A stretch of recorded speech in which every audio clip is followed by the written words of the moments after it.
Assalomu alaykum barchaga. Sizlarni kanalimda ko'rib turganimdan judayam xursandman. Bugun sizlar bilan judayam qiziqarli va foydali bo'lgan test o'tkazamiz. Bu test orqali siz o'zingiz qanday insonligingizda va atrofdagilarga qanday ko'rinishingizni bilib olasiz. Testimiz judayam oddiy bo'ladi. Hayotiy savollardan olingan. Javoblari esa A, B, C, D shaklida eslab qolasiz.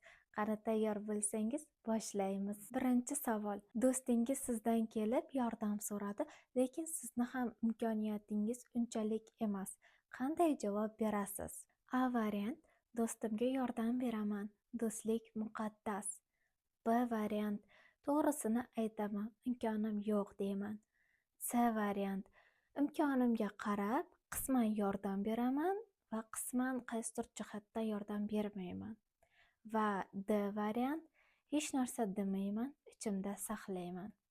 Tanlashingiz uchun 3 soniya vaqt beraman. Javoblariga tayyormisiz? A varianti tanlaganlar mehribon insonlar va ular hammaga yordam berishni xohlaydilar. B varianti tanlaganlar esa o'z chegarasini biladigan, o'zini qadrlaydigan insonlar bo'ladi. C variantidagilar esa muvozanat saqlaydigan insonlar. Ya'ni o'zini ham o'ylaydi bir qisman va boshqalarni ham o'ylaydigan insonlar. Va D insonlar bo'lsa o'zini o'ylamaydigan va hamma narsani o'zini ichiga yutadigan insonlar bo'ladi. Ikkinchi savol. Ish joyida katta loyiha bo'yicha ustida ishlayapsiz va vaqt yetmayapti. Nima qilasiz bu vaziyatda? A variant. Ishda qolib bo'lsa ham oxirigacha ishlab bitirib qo'yaman. B variant. Hamkasblardan yordam so'rayman. C variant. Hamkasblarimga bo'lib beraman ishda. Va D variant.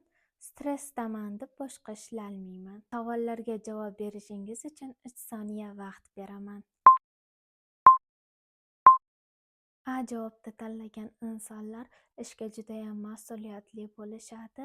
B javobni tanlagan insonlar esa jamoani qadrlashadi, jamoa bilan ishlashni yaxshi ko'rishadi. C javobni tanlaganlar bo'lsa rejalashtirishga moyil bo'lishadi. D javobni tanlaydigan insonlar bo'lsa mas'uliyatsiz insonlar bo'lishadi. Uchinchi savol. Sevgan insoningiz bilan katta ayriliq bo'ldi. Bu vaziyatda nima qilasiz? A variant. Gaplashaman, vaziyatni hal qilaman. B variant. Unga biroz vaqt beraman. C variant. Unga xat yozaman, chiroyli so'zlarni tanlab. Va D variant. Undan uzoqlashaman. To'g'ri javobingizni tanlashingiz uchun 3 soniya vaqt beraman. A javob. Siz ochiq muloqotni qadrlashingizni bildiradi. B javob. Siz ehtiyotkor va sabrli odamsiz. C javob. Siz so'zlarni to'g'ri tanlaydigan va ehtiyotkorlikni yaxshi ko'radigan insonsiz. D javob. Siz hissiyotlaringizni o'zingizda saqlaydigan va o'z chegarasiga ega insonsiz. To'rtinchi savol. Moliyaviy muammoga duch keldingiz, qanday vaziyat tutasiz? A javob. Qo'shimcha ish izlayman. B javob. Byudjetimni, ya'ni rasxodlarimni qisqartiraman. C javob. Boshqalardan yordam so'rayman. Va D javob. Muammoga boshqacha yondashib, undan yechim izlayman. Yana sizlarga 3 soniya vaqt. A'ni tanlagan insonlar vaziyatga tez baho beradigan faol insonlardir. B javobni tanlaganlar esa tejab yashashni biladigan insonlardir. C javob esa oilangizga ishonadigan insonsiz. Ya'ni atrofingizda kimdandir обязательно sizga yordam bera olishiga ishonasiz. D javob bo'lsa chuqur tahlilchi insonlar. 5-savol. Bo'sh vaqtingizda qanday dam olasiz? A javob. Do'stlar bilan ko'rishaman. B javob. Kitob o'qiyman, film ko'raman. C javob. Sport bilan shug'ullanaman. D javob. Tabiatda sayr qilaman. Kerakli javobni tanlashingiz uchun 3 soniya vaqt.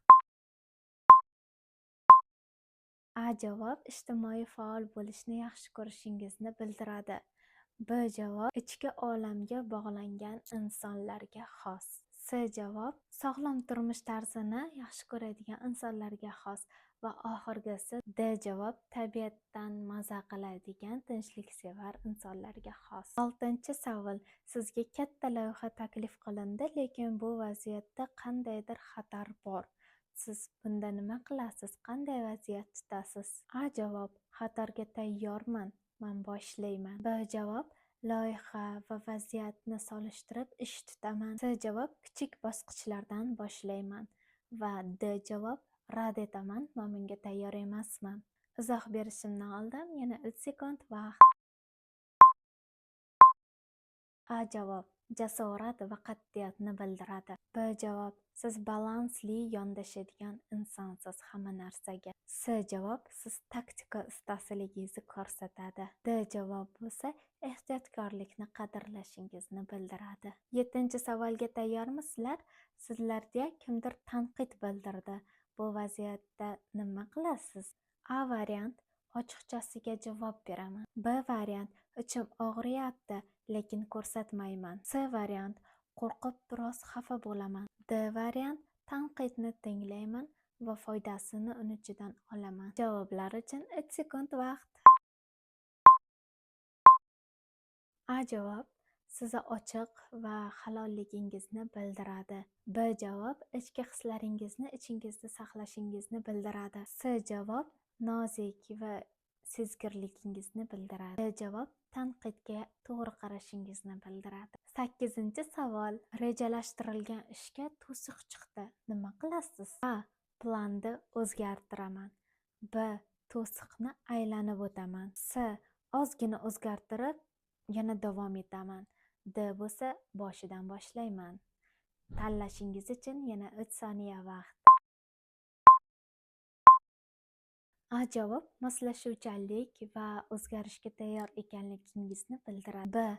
muammoni yechishda ijodkorlik tarafingizni ko'rsatadi. C variant bo'lsa o'zgarishlar bilan davom ettira olishingizni ko'rsatadi. D javob bo'lsa yangitdan boshlashga tayyor insonligingizni ko'rsatadi. 9-savol.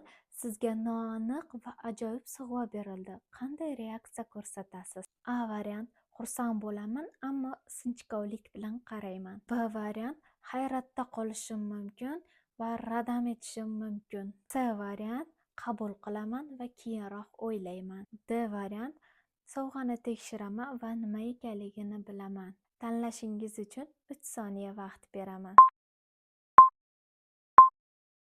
A javob: ehtiyotkorlik bilan ijobiylikni bildiradi. B javob: shubha bilan qarashingizni ko'rsatadi. C javob: imkoniyatlarga ochiqligingizni ko'rsatadi. D javob: tekshirish va ehtiyotkorligingizni bildiradi. 10-savolga tayyormisizlar do'stlar? O'zingizga vaqt ajratsangiz nima bilan shug'ullanasiz? A. o'qish va bilim olish. B. sayohat va yangi joylarni kashf qilish. C. oilaviy dam olish va D. shaxsiy loyihalar bilan shug'ullanish.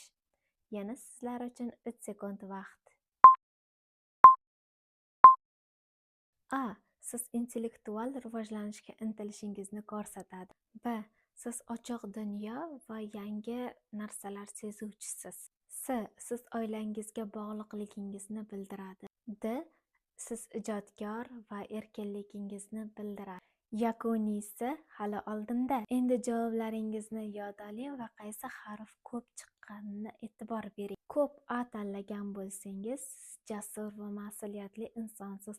Insonlarga yordam berishda juda ham yaxshi ko'rasiz. Ko'p B chiqqan bo'lsa, siz ehtiyotkor insonsiz va ichki dunyoyingizga juda ham bog'langansiz. Ko'p C chiqqan bo'lsa, siz muvozanatli, ehtiyotkor va harakatni birgalikda muvozanatda ushlashga harakat qiladigan insonsiz. Ko'p D chiqqan bo'lsa, siz ehtiyotkor insonsiz, hamma narsani rejalashtirishga, tahlillashga intilasiz va xavfsizligingizni yuqori darajaga qo'yasiz. Shu bilan testimiz tugadi aziz do'stlar.